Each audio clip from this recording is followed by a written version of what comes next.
All right, people, it's all chalk, week 12. I wanted to break down the slate of games for this week for you really quickly, and so I'm going to hop into this right away. We've got the Thursday night game.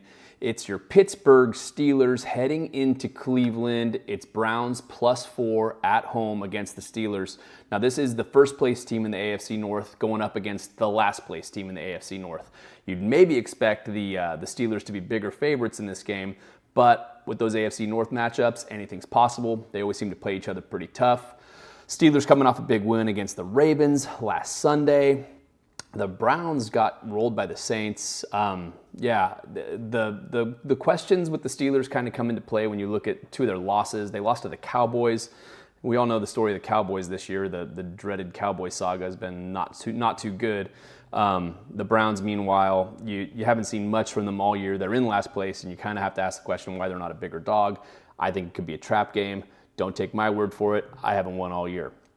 Moving on to the Sunday morning game. We've got your Minnesota Vikings heading into Chicago to play the Bears. The Bears are going to be +3.5 at home against the Vikings. Now, this is an NFC North matchup. The Vikings have been fantastic. They're 8-2 overall. They're in second place, only behind the Lions in the NFC North. The Bears, meanwhile, they are in last place in the North. They are playing teams pretty tough. They've had some moments where they've really kind of shown what their potential could be.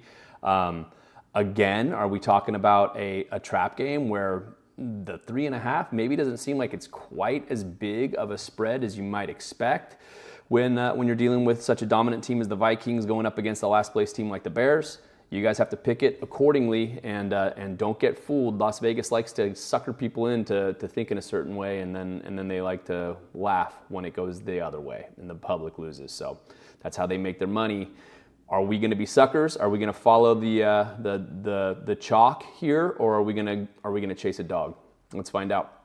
Moving on to the Sunday afternoon game. We have an NFC West matchup between the Arizona Cardinals traveling to Seattle to play the Seahawks. Seahawks at home +1 against the Cardinals. So this is a first place team against a second place team, but after the Cardinals, everybody's a second place team. Cardinals are 6-4, and everybody else in the NFC West is 5-5. Seahawks, Rams, 49ers, all 5-5 sitting there in second place.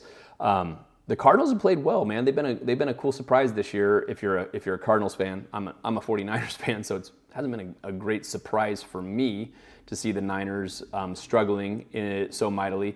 They actually lost to the home team this week, the Seahawks, on Sunday of last week.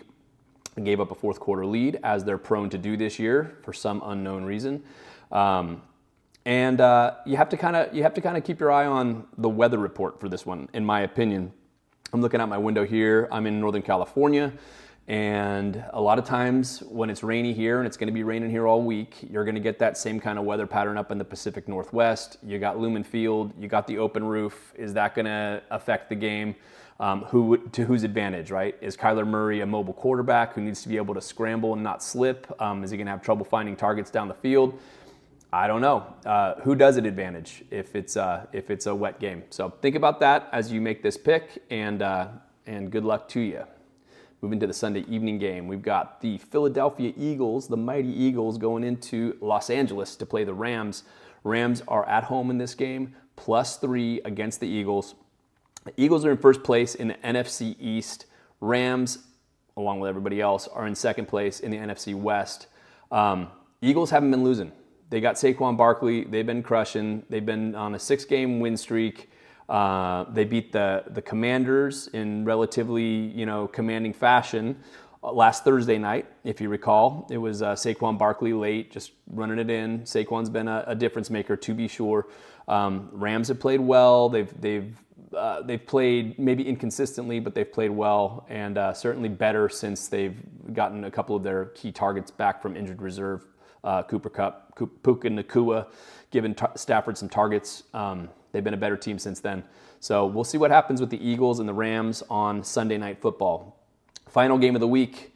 It's going to be your Monday night game. As always, we've got the Monday night. You got to pick the against the spread winner, and you've also got to pick the over/under for this game. We've got the Baltimore Ravens going into Los Angeles to play the Chargers. Chargers will be +3 at home against the Ravens. The over-under is set at 50 points. So looking at the Ravens, we've kind of seen them a lot on the slate this year. They're a solid team. Their defense is maybe a little questionable. Their offense is unquestionable.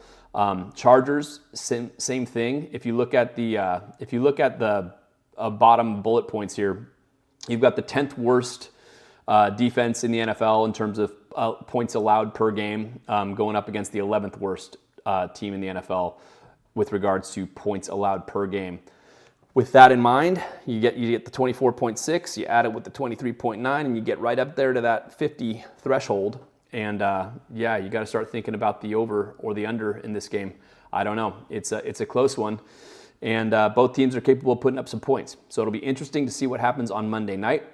And that's your slate for the week. I won't bore you any longer. I just wanted to break it down for you really quickly. And I hope you guys do fantastic on your picks this week. I hope you do fantastic, that is, if you're not playing against me, because I haven't won yet this year, and I'm itching for a win, man. My Venmo account is getting low. I'll talk to you guys soon. Good luck this week, and I'll talk to you on the other side.